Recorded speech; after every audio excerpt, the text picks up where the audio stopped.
Olá pessoal, tudo bem? Estamos aqui para passar uma aula bem importante, né? Sobre o sábado e o domingo. Eu não sei qual dia você tira para descansar. E vem duas perguntas aqui. Quem estabeleceu o dia de sábado como santificado? E a segunda pergunta, quem estabeleceu a guarda do domingo?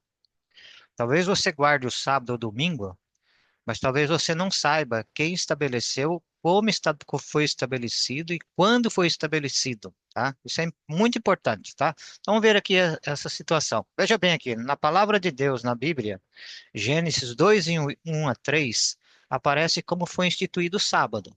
Assim, os céus e a terra, todos os seus exércitos foram acabados, e havendo Deus acabado no dia sétimo a obra que fizera, descansou no sétimo dia de toda a sua obra que tinha feito, e abençoou Deus o dia do sétimo e o santificou, porque nele descansou de toda a sua obra que como o Criador fizera. Então aqui o sábado ele aparece na criação. Não tinha judeu, nem grego, nem brasileiro, existia apenas Adão e Eva. Então Deus, três coisas que ele fez sobre o sábado: descansou, santificou e o abençoou. Tá? A palavra santificado significa separado. Então Deus separou o sábado. E quando que aparece o domingo? Onde aparece o domingo? O domingo também aparece na Bíblia, não como domingo, a palavra domingo. A palavra domingo foi adotada depois, mas ela aparece como o primeiro dia. E no Novo Testamento ela aparece 8 vezes como o primeiro dia da semana. E a primeira vez que ela aparece está ali no, em Gênesis, né? Gênesis 1, 3 a 5, diz assim, ó. E disse Deus, haja luz, e houve luz. E viu Deus que era boa luz, e fez Deus separação entre a luz e as trevas. E Deus chamou a luz dia, as trevas chamou noite, foi tarde e manhã, e o primeiro dia. Então, o domingo na Bíblia ele é chamado de primeiro dia. Agora, como que eu sei que ela é o primeiro dia? Porque logo na sequência vem segunda-feira, que é segunda-feira, terça-feira, quarta-feira, quinta-feira, sexta-feira, e o sábado não é dado o nome de feira, mas sim sábado. A palavra sábado significa descanso, tá? Então, alguns itens interessantes. Então, o domingo, como sábado, a palavra primeiro dia da semana, como sábado, o sétimo dia estão na Bíblia, mas não com a palavra domingo, tá? E um ponto importante aqui, ó, a diferença entre os dois. O primeiro, que o domingo, ele aparece na Bíblia, mas não como dia santificado, tá?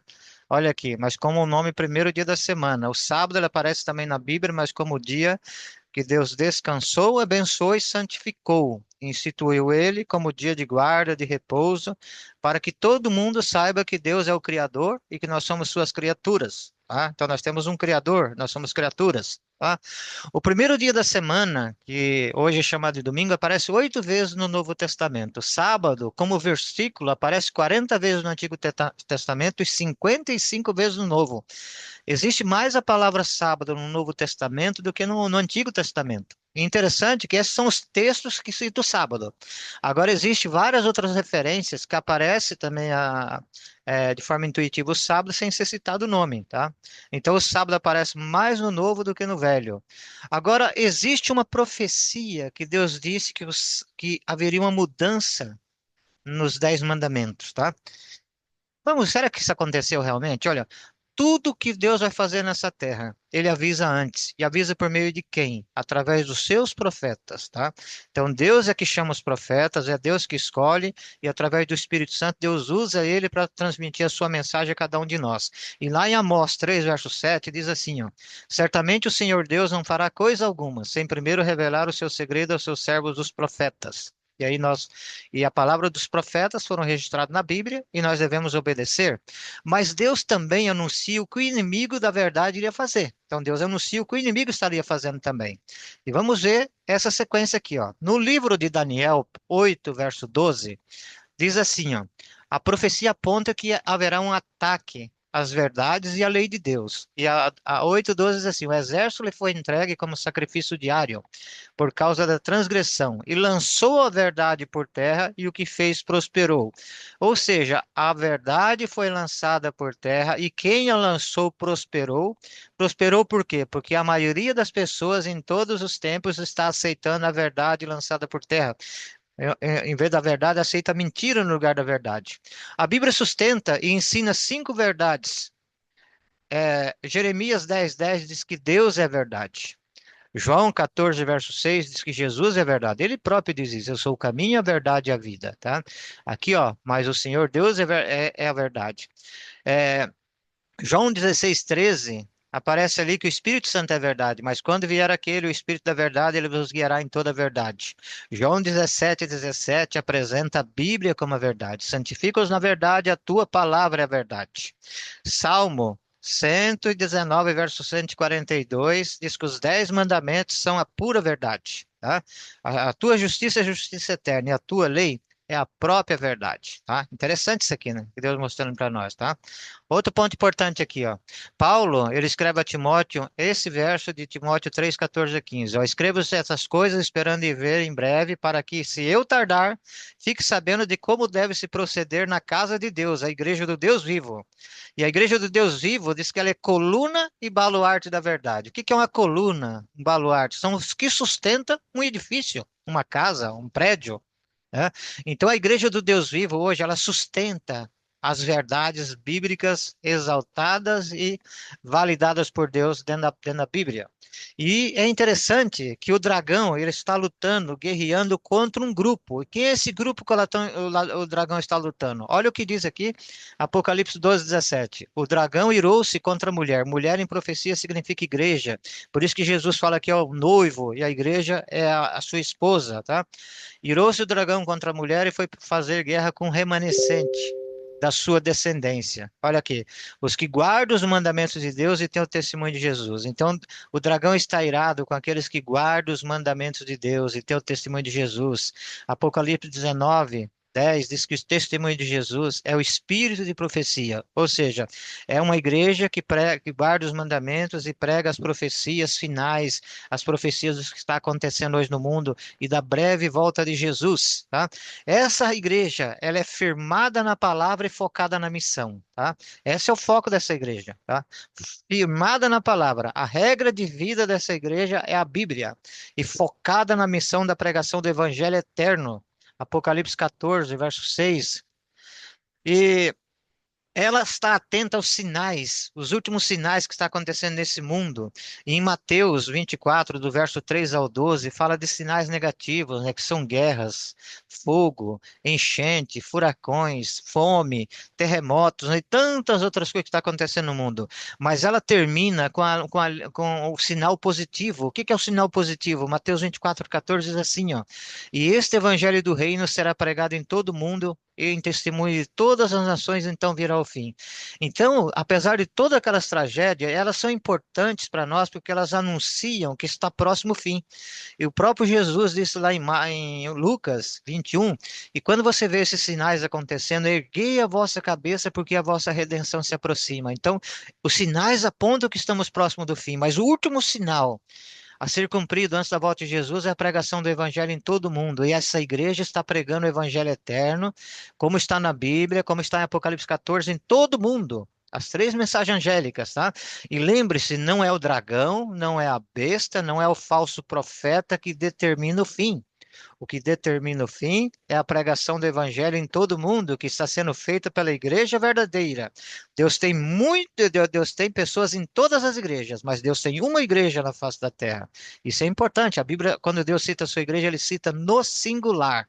Ok? Bem interessante. E essa igreja é movida pela esperança da volta de Jesus, nas nuvens do céu, com todos os anjos para buscar os salvos. Isso é muito importante. Agora, a Escritura, ela não sanciona nenhuma mudança nas palavras que Deus proferiu, mas Deus avisou que essas mudanças iriam acontecer pela atuação do inimigo, ou seja, ali tem um texto na Bíblia bem interessante, né? Daniel 7:25. Olha que texto interessante, ó. A- é, é, e proferirá palavras contra o Altíssimo e destruirá os santos do Altíssimo e cuidará em mudar os tempos e a lei. E os santos lhe serão entregues nas mãos por um tempo, 2 tempos e metade de um tempo. Daniel 7:25, tá? Então, esse texto aqui é bem interessante. Depois nós vamos explicar o significado desse texto, tá? E Jesus, ele recomendou a leitura do livro Daniel, Mateus 24:15, ó. Quando, pois, virdes que a abominação da desolação de que falou o profeta Daniel estiver no lugar santo, quem lê entenda. Então, o livro de Daniel, ele aponta que quase todas as profecias do livro de Daniel, ele termina, isso é para o tempo do fim. O anjo falando, isso é para o tempo do fim, então é para os nossos dias. Então, Deus falou que haveria uma mudança na lei de Deus. Então, vamos ver se ela realmente aconteceu, quem fez e quando aconteceu, tá? Três atos do anticristo que é revelado em Daniel 7:25. Primeiro, proferirá palavras contra Deus, contra o Altíssimo. Segundo, cuidará em mudar os tempos e as leis, contrária à vontade de Deus. E terceiro, magoará os santos do Altíssimo. Então nós vamos ver na Bíblia e na história se isso se confirmou, tá? Apocalipse 13:6 diz que abriu a sua boca em blasfêmias contra Deus, para blasfemar do seu nome, do seu tabernáculo e dos que habitam no céu. Apocalipse 13:6, cabeça do Apocalipse, vamos ver quem é essa besta, tá? Ela proferiu palavras contra Deus, ela difamou o nome de Deus, ela difamou o tabernáculo e perseguiu os santos. Isso é interessante, tá? Agora, ali também fala que seria mudado o tempo, né? Você vê que hoje, lá na Bíblia, Gênesis 1:5, lá conta, ó, Deus chamou o dia e as trevas, chamou noite, tarde e manhã e o primeiro dia. Então Deus conta o dia do nascer do sol ao pôr do sol. Esse é o dia, tá? Do nascer do sol, não, do pôr do sol ao outro pôr do sol. Então, ou seja, hoje, eu estou falando aqui agora umas 15 horas, então às 18 horas começa o pôr do sol e começa um novo dia. Eu estou falando uma terça-feira. Então o pôr do sol começa quarta e a quarta termina no pôr do sol de quinta, tá? A mesma mensagem aparece em Levítico 23:32. O sábado de descanso vos será entregue e afligireis as vossas almas aos 9 do mês à tarde. De uma tarde a outra tarde celebrai o vosso sábado. Então Deus conta o dia de uma tarde a outra tarde. Mas o homem passou a contar o dia a partir do quê? Meia-noite. Parece algo simples. Mas quando você faz isso, você está contrariando a maneira como Deus deixou. Só mudou 6 horas de diferença. Não importa se é 6 horas. Deus estabeleceu que é de tarde a tarde. O inimigo, ele sempre faz uma contrafação em tudo aquilo que Deus faz. Por exemplo, você não vai ver notas de US$ 15, US$ 150 falsificada, porque não tem. Mas você vê notas de 10, de 20, de 100, porque ela existe. Então, Deus deu que dá um tempo. Então, Satanás também criou um tempo diferente para começar o dia. Uma contrafação. E olha que coisa interessante. Jesus especificou qual é o seu dia de culto. Lembra-te do dia do sábado para santificar. 6 dias trabalharás e farás toda a tua obra, mas o sétimo dia é o sábado do Senhor teu Deus. Então, o sábado está lá nos 10 mandamentos, é o sábado do Senhor teu Deus, estabelecido por Deus, onde Deus descansou, abençoou e santificou. E olha se Deus muda aquilo que ele faz. Salmo 89:34 diz assim, ó, não violarei a minha aliança, nem modificarei o que os meus lábios proferiram. Então Deus não muda. Outro texto muito interessante está lá em Malaquias 3:6, ó. Eu sou o Senhor e não mudo. Por isso, ó vós, ó filhos de Jacó, não sois consumidos. Por que que Deus não precisa mudar? Porque ele conhece o presente, o passado e o futuro. Deus conhece tudo, é atemporal, é eterno. Agora, todos os nossos projetos sofrem variações porque nós não sabemos como será o meio nem o fim. Só começamos, mas nós não sabemos a estrada que nos reserva. Então, Deus não muda. Mas será que Deus pensa, pelo menos, em fazer alguma mudança na sua vida? Olha só o que diz aqui, irmãos. Toda boa dádiva e todo dom perfeito são lá do alto, descendo do Pai das luzes, em quem não pode existir variação ou sombra de mudança. Tiago 1:17. Deus fala que nele não pode haver nem variação, nem sombra de mudança. Agora, existem profecias condicionais e profecias incondicionais. Profecia condicional é quando Deus fala: se eu fizer tal coisa, eu vou receber tal bênção ou tal maldição. Então depende da minha decisão. Agora, tem profecias que é incondicional. Por exemplo, a volta de Jesus. Se você estiver preparado, se você souber da volta de Jesus, ele vai voltar. Se você estiver pronto ou não, se você acreditar ou não, Jesus vai voltar independente daquilo que eu faça. É incondicional. Então, preste bem atenção nisso. Será que Jesus mudou o sábado para o domingo? Então, isso aqui é importante, ó. Não penseis que vim revogar a lei e os profetas. Está escrito em Mateus 5, 17 e 18. Não vim para revogar, disse Jesus, vim para cumprir. Porque em verdade vos digo, até que o céu e a terra passem, nenhum i ou tio, um acento jamais passará da lei até que tudo se cumpra. Jesus não mudou nem autorizou. Tá? E Jesus vai além. Ele fala lá em João 14:15: se me amais, guardareis os meus mandamentos. Então você não guarda o mandamento para ser salvo, você guarda o mandamento por amor a Jesus, porque já está salvo. Essa é a diferença. Mandamento não vai salvá-lo. É Jesus o único que salva, mas se você for desobediente, você está perdido.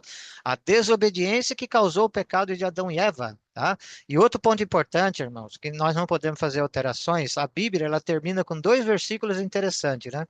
Apocalipse 22, 18 e 19 diz assim, ó, se eu acrescentar qualquer coisa nas palavras desse livro, Deus acrescentará todas as pragas, todos os flagelos descritos na Bíblia.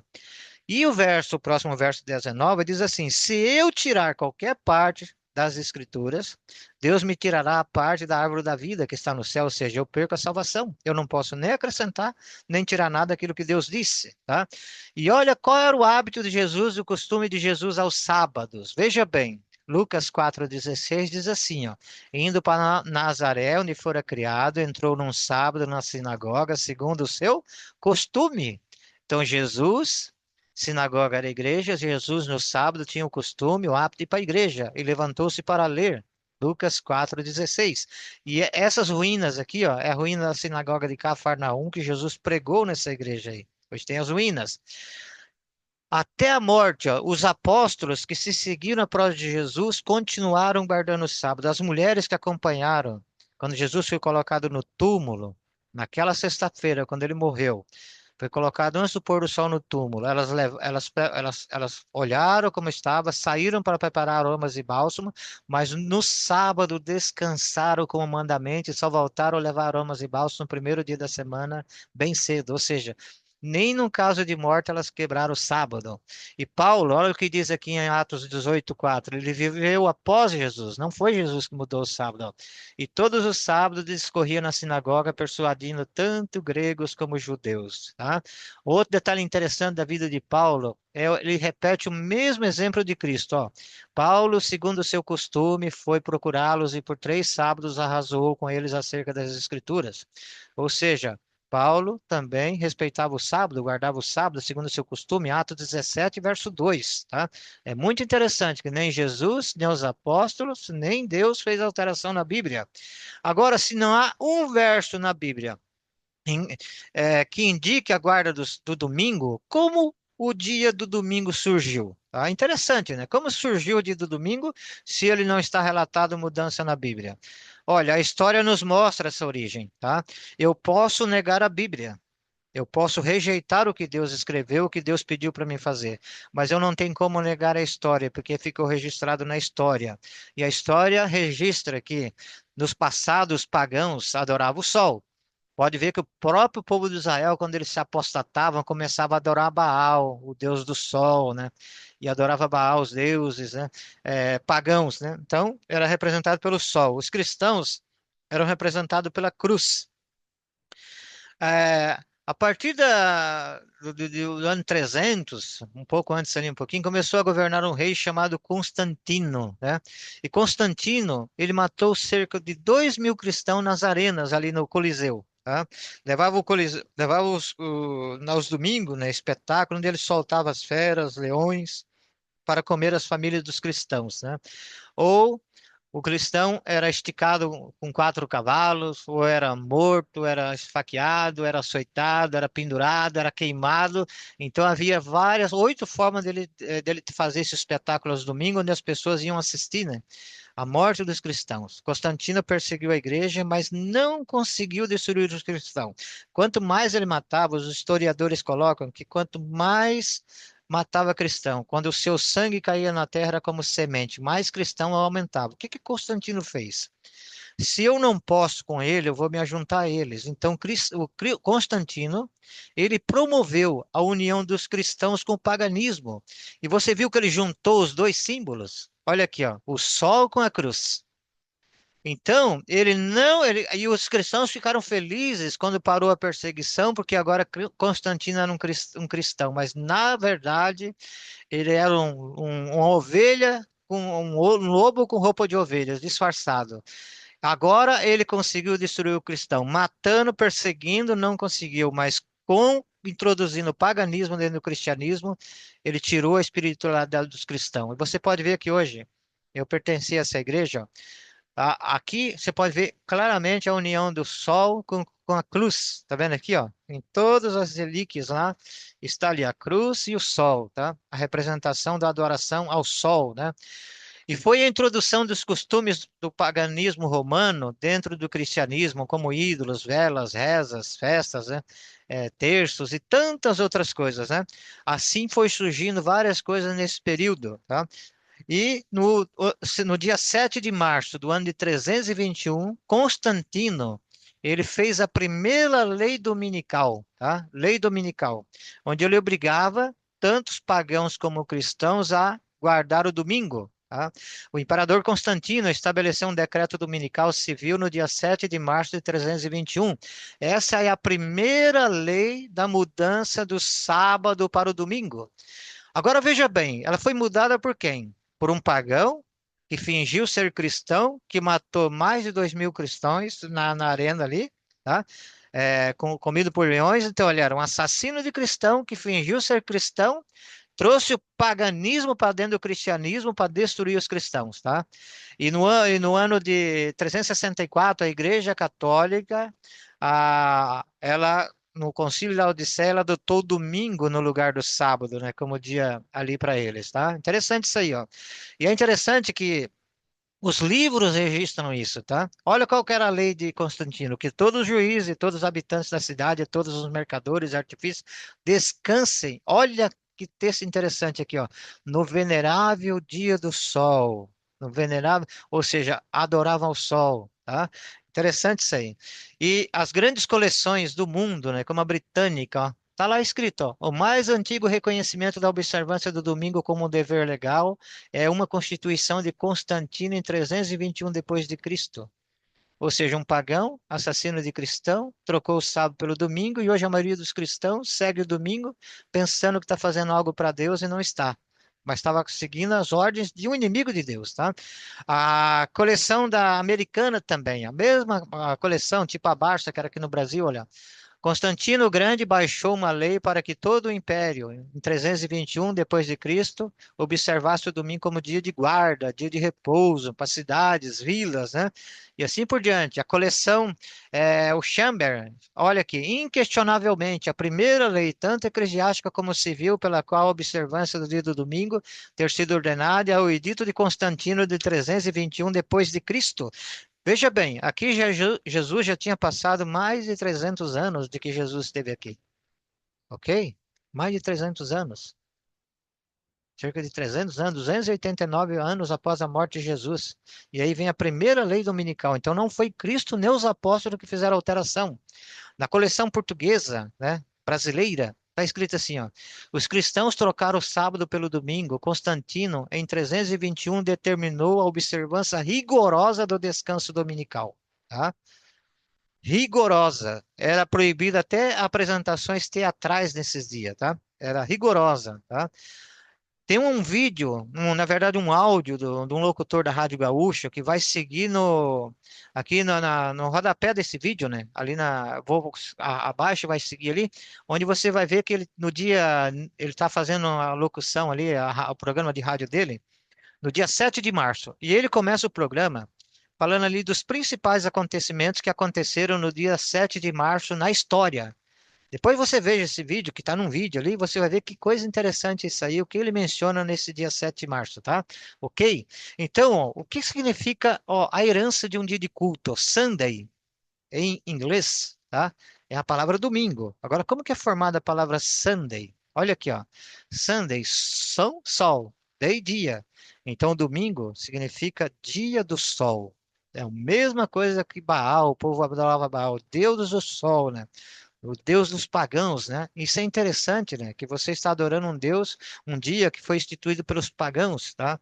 O Papa Xistos, né? Papa da Igreja de Roma instituiu uma popular celebração exaltando a ressurreição de Cristo. Então, no começo, era apenas uma celebração anual, onde eles festejavam no domingo a ressurreição de Cristo. Depois, o Papa Victor excomungou todo aquele que não seguisse o plano de celebrar a festa da ressurreição. Aí era excomungado quem não comemorava essa festa. Só que depois passou a ser semanal. Em 450 Anno Domini, depois de Cristo, Sócrates escreveu: Pois, embora a maioria de todas as igrejas no mundo celebre os mistérios sagrados no sábado, a cada semana, os cristãos de Alexandria, de Roma, devido a algumas tradições, olha aqui, devido a algumas tradições antigas, deixaram de fazê-lo. Então, eles começaram a celebrar o domingo por causa de tradições antigas. Não é assim diz o Senhor, mas é tradições, tá? E no Concílio de Laodiceia, em 364 depois de Cristo, a Igreja Católica adotou o domingo em lugar do sábado. E olha que coisa interessante aqui estava escrito lá, ó, tá? Ó, nesse ano, ó, no dia venerável do sol, que os magistrados e pessoas residentes nas cidades repousem, né? Repousem, né? A igreja reconhece essa mudança, então está feita uma pergunta aqui no livro o Mundo do Catolicismo, página aqui tem a volume 58, páginas 809, diz assim: a igreja tomou o domingo pagão. Ó, a igreja reconhece a mudança? Sim. A igreja tomou o domingo pagão e tornou o domingo cristão. E assim o domingo pagão dedicado a Balder, um deus, tornou-se o domingo cristão consagrado a Jesus. Pegou algo pagão para consagrar a Jesus no lugar do sábado sagrado, tá? Outro livro, A História do Cristianismo, página 186, pessoal, está registrado na história, escrito nos livros católicos, tá? Olha, o Festival do Domingo, como outras festividades, sempre foi uma ordenança humana e não havia a menor intenção dos apóstolos em estabelecer um mandamento divino a esse respeito. Longe deles, a Igreja Apostólica primitiva transferiu as leis do sábado para o domingo. Olha que coisa interessante. Na coleção católica, né? Quem mudou o sábado, do sétimo dia para o domingo? Ó, a igreja, após mudar o dia de repouso do sábado judaico, o sétimo dia da semana para o primeiro, fez com que o terceiro mandamento, né? Do mandamento que está no catecismo, né? Se referisse ao domingo como o dia a ser santificado como o dia do Senhor. Então, se você é evangélico, é protestante, não importa qual é a sua religião, você está seguindo o domingo hoje como dia de guarda e está desprezando o sábado, na verdade, você, sem saber, você está seguindo uma ordenança da Igreja Católica e de um rei com um rei pagão, né, que é Constantino, que matava os cristãos. Então, é uma verdade muito dura, mas ela é dita com amor, para que nós possamos refletir e ver se nós estamos fazendo a vontade de Deus ou não. Lembra que quando Jesus veio a primeira vez, as pessoas o rejeitaram. Rejeitaram. João 1, verso 11 diz assim: Ele veio para os seus e os seus o rejeitaram. A própria liderança rejeitou Jesus, pensando que estava fazendo algo para Deus e estava fazendo tudo contra Deus. Precisamos refletir muito isso aí. E no catecismo, né? Tem lá na página 74, foi feita uma pergunta para o padre. Ele disse assim: Tendes qualquer outra maneira de provar que a igreja tem poder para instituir festividade de guarda? A igreja tem poder para fazer isso? Lembra que lá no texto de Daniel 7:25 diz que ele proferirá palavras contra o Altíssimo. E olha o que ele diz aqui, ó. Se a igreja não tivesse tal poder, não teria podido fazer aquilo com que estão de acordo todos os modernos religiosos. Ou seja, ele sobrepôs a vontade de Deus. A igreja tem poder para mudar aquilo que Deus disse. Ou seja, a igreja está acima de Deus. E esse último papa que morreu, ele disse bem claro um dia que a igreja está acima da Bíblia. Então a igreja tem que ser obedecida acima da Bíblia. Assim eles vêm desde o começo, tá? Fizeram as mudanças e hoje a maioria quase todas as igrejas praticamente seguem esse dia alterado, adulterado, né? E sem saber estão adorando o inimigo, pensando que estão adorando a Deus. Ó, muitos sem saber aceitar a contrafação. Eu falo ao teu coração nesse momento. Pense bem, reflita bem, leia a Bíblia de Gênesis e Apocalipse, tá? E veja se você encontra um verso, pelo menos, que fala para guardar o domingo. Mas você vai encontrar ali centenas de referências dizendo sobre o sábado, tá? Ó, E muitos falam, mas eu não. Ó, quando a pessoa fala que não conhecia, Deus fala, Deus não leva em consideração os tempos de ignorância. Mas Jesus também respondeu em João 9,41, ó. Respondeu-lhe Jesus: Se fosse cegos, não terias pecado algum. Mas porque agora dizes que vemos, subsiste o vosso pecado. A Bíblia diz: se eu sei que devo fazer o bem, e não faço, nisso estou pecando. Se eu sei que o dia escolhido por Deus foi ao sábado, é um dos mandamentos, um dos 10 mandamentos. E a Bíblia diz que pecado é a transgressão da lei. Se eu deixo de observar e santificar o sábado, eu estou cometendo um pecado, segundo a Bíblia, ok? E diz aqui, ó, aquele que sabe que deve fazer o bem e não faz, nisso está pecando. Tiago 4,17. Um dos seus mandamentos, dos 10 mandamentos, que é o quarto mandamento, está escrito: lembra-te do dia do sábado para o santificar, tá? E Jesus mesmo disse em Marcos 7, 7 a 9, ó, em vão me adoram ensinando doutrinas que são preceitos de homens. Jeitosamente rejeitai os preceitos de Deus para guardardes a vossa própria tradição. Você viu que Sócrates, os historiadores do passado escreviam que o domingo é uma tradição? E olha que forma interessante que fala aqui o texto de Marcos, jeitosamente. Então hoje eles colocam o domingo como o dia da família, o dia de estar em casa, não poder trabalhar, tudo assim, jeitosamente. Mas estão seguindo preceitos que são preceitos de homem, tá? E aqui diz aqui em cima, em vão me adora, é uma adoração vã, sem significado, sem valor. Olha aqui os 10 mandamentos que está em Êxodo, na palavra de Deus, na Bíblia, os 10 mandamentos que estão no catecismo. Qual dos dois você está observando? Nos 10 mandamentos que estão na Bíblia, está escrito assim: não terás outros deuses diante de mim. Não farás para ti imagens de esculturas, não tomar o nome de Deus em vão. Lembra-te do dia do sábado para santificar. Honra pai e mãe, não matarás, não adulterarás, não furtarás, não dirás falso testemunho, não cobiçarás a casa do teu próximo nem a mulher. Agora, no mandamento que está no catecismo, o primeiro é igual. Amar a Deus sobre todas as coisas, tá? O segundo, igual, não tomar o nome de Deus em vão. O terceiro, guardar domingos e festas. E cadê o segundo mandamento para não adorar imagens? Porque a igreja adora imagem, tirou as imagens, né? E colocou o domingo aqui no lugar do sábado, que é o quarto mandamento. O quinto é igual. Não honra pai e mãe, não matar, não pecar contra a castidade, né? Que é não adulterará, não furtarás, não dirás falso testemunho. Mas no 10º tem alguma coisa bem interessante aqui, ó. No 10º, como tirou o segundo mandamento, que é não fará para ti imagem de escultura, 10 menos um ia ficar 9. Eles pegaram e dividiram o 10º mandamento em dois. Olha aqui, ó. Não cobiçarás a casa do teu próximo, não cobiçarás a mulher do teu próximo, é o 10º mandamento. Aqui o nono ficou não cobiçarás a mulher do próximo e não cobiçar as coisas alheias. Lembra que Deus falou, proferirá palavras quanto ao Altíssimo, Daniel 7,25, e cuidará em mudar os tempos e a lei. Olha as mudanças na lei. Tirou aqui o mandamento de não adorar a imagem, trocou o sábado pelo domingo e dividiu o 10º mandamento em dois. Como que a profecia se cumpre fielmente, né? E uma das coisas bem interessantes que tem num livro aqui, ó, católico, um sentimental, né, que é uma revista, uma mensagem, dia 21 de maio de 1995, havia uma discussão, né? Ó, talvez a coisa mais ousada, a mudança mais revolucionária que a igreja já fez aconteceu no primeiro século. O santo dia, o sábado, foi mudado para o domingo, não por alguma ordem contada nas Escrituras, mas pelo sentido do próprio poder da igreja. A igreja tem poder para mudar, eles falam, tá? Agora veja se você pensa o contrário. Se você pensa o contrário, que o domingo não é um dia de guarda, olha o que diz assim, num livro católico, numa mensagem católica. As pessoas que pensam que as escrituras devem ser a única autoridade deveriam, logicamente, tornar-se adventistas do sétimo dia e guardar o sábado sagrado. Eles estão falando para você, se você acha que o sábado é aquilo que Deus diz na Bíblia, tem que ir para a igreja adventista, que coisa interessante.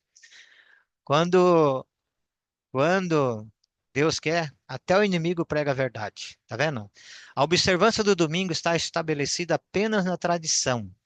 O terceiro ato aqui fala que eles profeririam, ó, o terceiro ato diz que perseguiria os santos por um tempo, 2 tempos e metade de um tempo. Um tempo é um ano, 2 tempos mais 2 anos, 3 anos, metade de um tempo, 3 anos e meio, tá? Isso é interessante, ó. Apocalipse 14, 12, verso 14, 6 diz assim, ó. A, aí foram dadas à mulher duas asas grande águia, para que voasse até o deserto, ao seu lugar, e aí a sustentasse durante um tempo, dois tempos e metade de um tempo, tá? A mulher, porém, fugiu para o deserto, onde Deus havia preparado um lugar para que nele a sustentasse durante 1260 dias. Essa mensagem aparece sete vezes na Bíblia, tá? Essa mensagem, tá? Lembrando que em profecia, um dia equivale a um ano literal. Olha lá em Ezequiel 4, 6 a 7. 40 dias te dei, cada dia por um ano. Então, um tempo.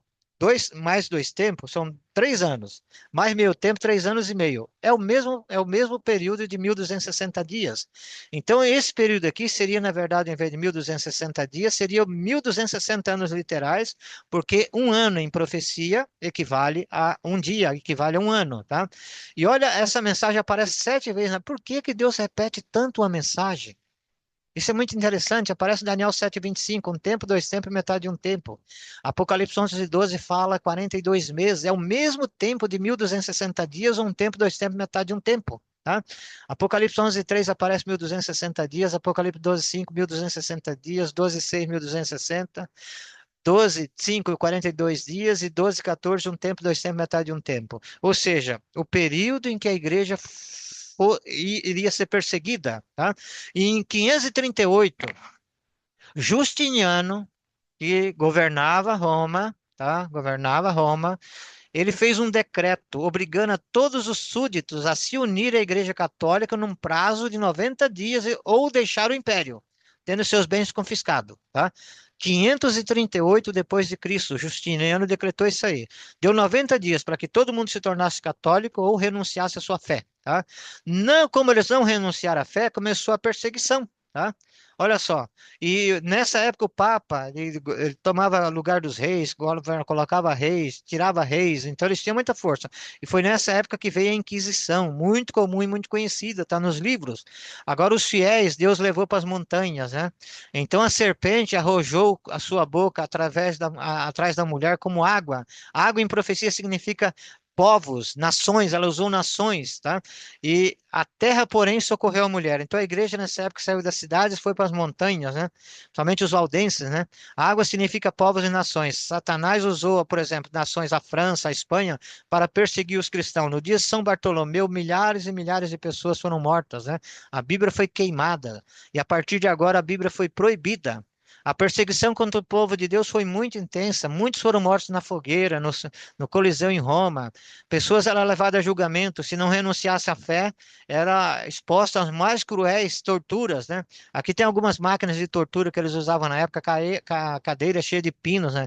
Onde as pessoas eram apertadas, mortas, né? Gaiolas, né? Tudo quanto é tipo de coisa para perseguir e fazer os cristãos sofrerem para ver se renunciarem à sua fé, tá?